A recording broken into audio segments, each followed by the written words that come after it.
이제 앞에 내 팀이 안 보인다. 그러면 이제 정지. 그리고 그 자리에 서 계시면 되는 거예요.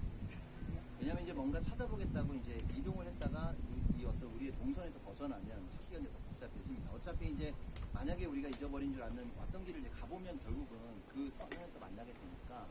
근데 이제 만약에 내가 서서 기다리고 있는데 1시간, 2시간이 돼도 안 온다. 그러면 내가 신대원 생활을 잘못했구나. 의도적으로 버린 거예요. 어쩔 수 없어. 아멘. 교수님이 치밀한 계획하에 아멘.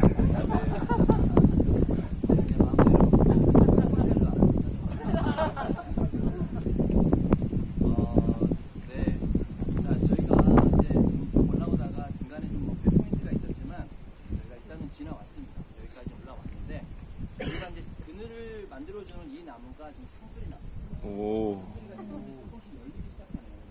오. 근데 앞에 보니까 작년 거 상수리인 것 같아요. 상수리 뚜껑. 크다. 근데 이건 또 큰 건 아니에요. 진짜 큰 거는 조금 이제 좀 거짓말 못해서 주먹만 해요. 너무 뻔했나? 진짜 웬만한 상수리들이고요. 아까 말씀드린 것처럼 오늘 뭐 상수리라는 질문이 왔었는데 성경에서 이런 것들을 먹진 않았지만 이 나무가 뭐 신기한 이렇게 나무 상수리 나무 밑에다가 제단을 아브라함도 이삭도 그렇게 이제 하나님께 예배를 드렸던 장소가 이제 되는 거죠. 보니까 이렇게 장가지가 많이 있잖아요.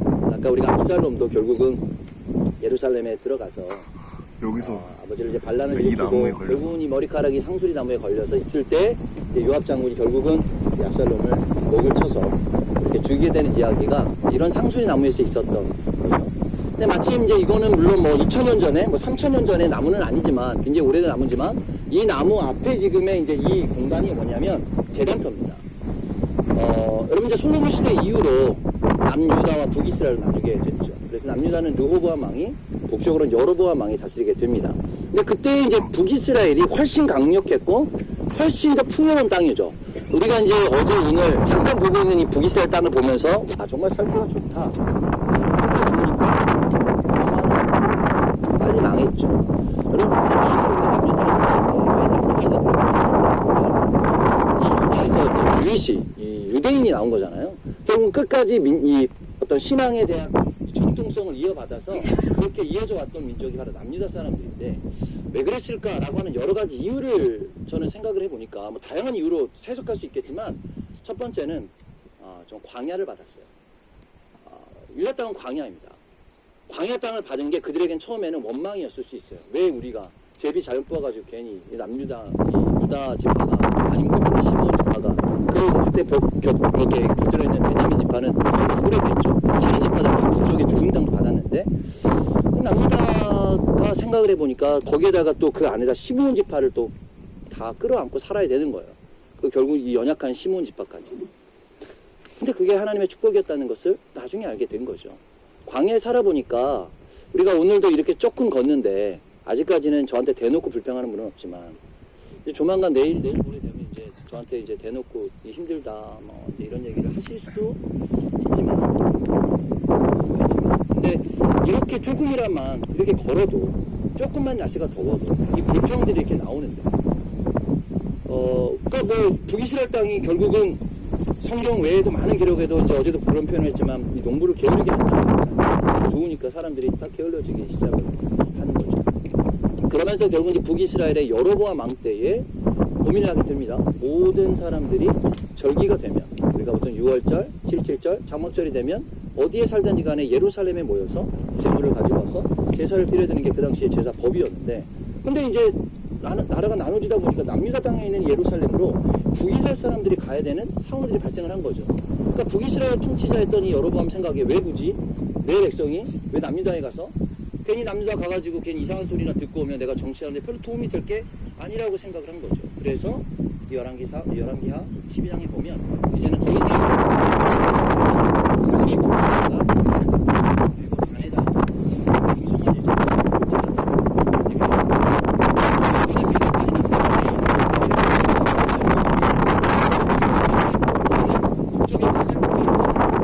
북이스라엘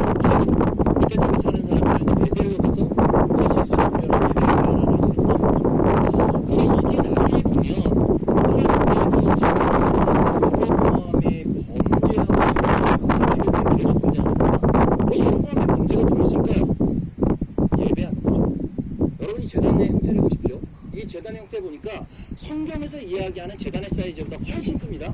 왜 컸을까요? 제사가 많았으니까. 제사가 그만큼 많았던 거예요. 그것도 한 가지 하나님이 규정한 그 사이즈를 무시하는 거죠. 원래 성경에 보면 우리가 이제 규빗이라는 표현을 쓰잖아요. 이제 여기서부터 여기까지 뭐 45cm 하는 5규빗, 5.5규빗 이런 거 성경에 이야기하는 그 다듬지 않는 돌로 만들으라고 이야기를 했는데 제사를 실제로 드리려고 보니까 그게 너무 작은 거죠. 그래서 그냥 인위의 사이즈로 그냥 만들어 버렸습니다.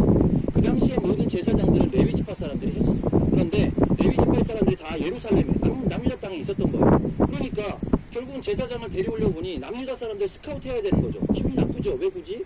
우리도 신앙 좋은 사람 많은데. 그래서 유다 지파가 아닌 일반 지파에서 그냥 사람들을 선출해서 제사장으로 만들어 버리게 되는 거죠. 이게 바로 이제 북이스라엘이 가졌던 범죄의 함이었습니다. 여러분 가끔 우리 사역할 사람들이 외국에 얼마나 많은 예배를 드립니까? 외국에 나와보면 한국 사람들이 예배 드리는 거 매일 사건 예배 드리죠. 수요 예배 드리죠. 금요일 예배 철야 드리죠. 주일 오전 예배 드리죠. 예배 드리죠. 특세 드리죠. 이렇게 예배를 많이 드리는 민족이 어디 있습니까? 정말 이게 그 안에 성령님의 역사도 없고 그냥 어떤 습관에 쫓아서 우리가 그냥 예배 한 번 드림으로 좀 됐지 라고 생각하는 우리의 습관에 쫓는 이것이 북이스라엘에는 훨씬 더 큰 예배를 드렸습니다. 훨씬 더 많은 제물도 왔고 훨씬 더 많은 사람들이 와서 이 민족에서 이렇게 예배를 단에서 드리고 베델에서 드리고 했다는 거죠. 근데 이것을 한 번도 하나님이 성경에는 받으셨다는 기록이 없다는 거죠. 이게 우리의 가장 심각한 딜레마죠. 우리가 그렇게 많은 예배를 드리고 있지만 진짜 이게 하나님 받으시는 예배인가 아닌가라는 고민들을 하게 됩니다. 저도 저희 아버님 목회를 하셨는데요. 제가 이제 어릴 때, 지금 얘기는 아니고 어릴 때 제가 받은 은사가 하나 있었는데 제 은사가 뭐냐면 저희 아버님이 설교할 때마다 제가 조는 은사를 받았어요. 그래서 여러분 자녀분들은 그렇진 않으시죠. 근데 제가 그러고 나니까 저희 아이가 그랬거든요. 최근 한 달 전에는 제 아버님이 심각하게 아버지는 담임 목사가 몇 년까지 해야 되냐 글쎄요 저녁에 그만하라고 해야 되냐 괜히 했더니 저는 교회에 가서 그래서 제가 그랬죠. 뭐야 혹시 너 아빠가 담임 목사인 건 알지? 안 돼요. 자기는 유대인 교회를 가겠대요. 안 가겠다는 얘기는 아니어서 다행이긴 한데 유대인 교회를 가겠대요. 그래서 제가 한번 한 달 동안 기도해보자. 그래서 이제 기도해보고 하나님께 그렇게 얘기했어요. 하나님 그래도 감사한 일입니다. 물론 제 자식을 제가 교회 안에 같이 데리고 있으면 감사하죠. 좋겠죠. 또 우리 음악을 전공하거든요.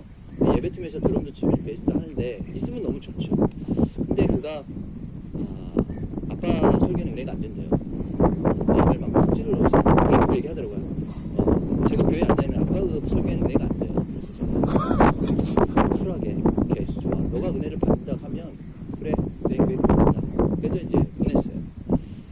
근데 이제 중요한 것은 마지막 때는 정말 아까 얘기했던 것처럼 경건의 모양의 문제가 아니라 경건의 능력에 대한 이야기를 하고 있다는 거죠.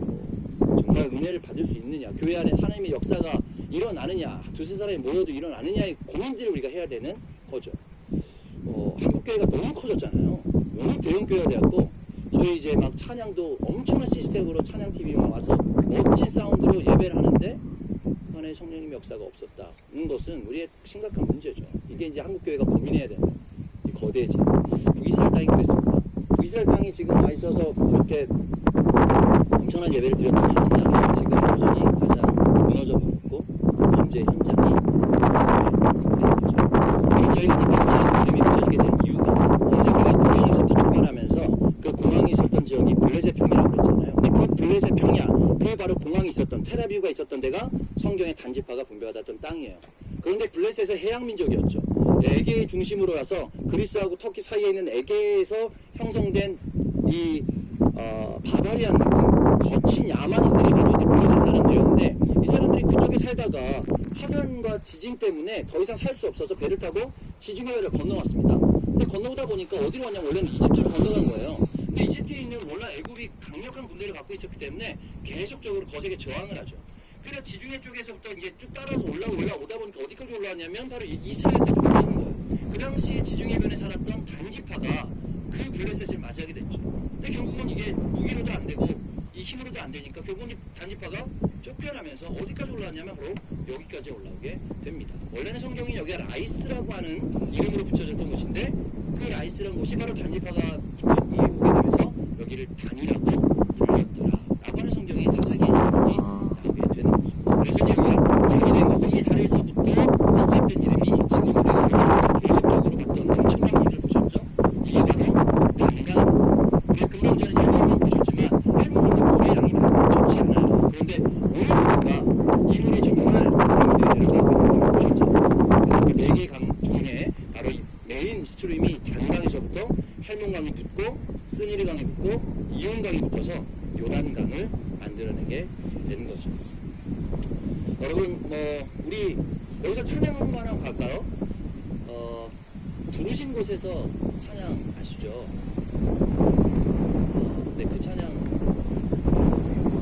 예배합니다. 안전하시 그 찬양 하죠. 네. 우리 여기서 저기 찬양을 누가 담당하고 계시나요?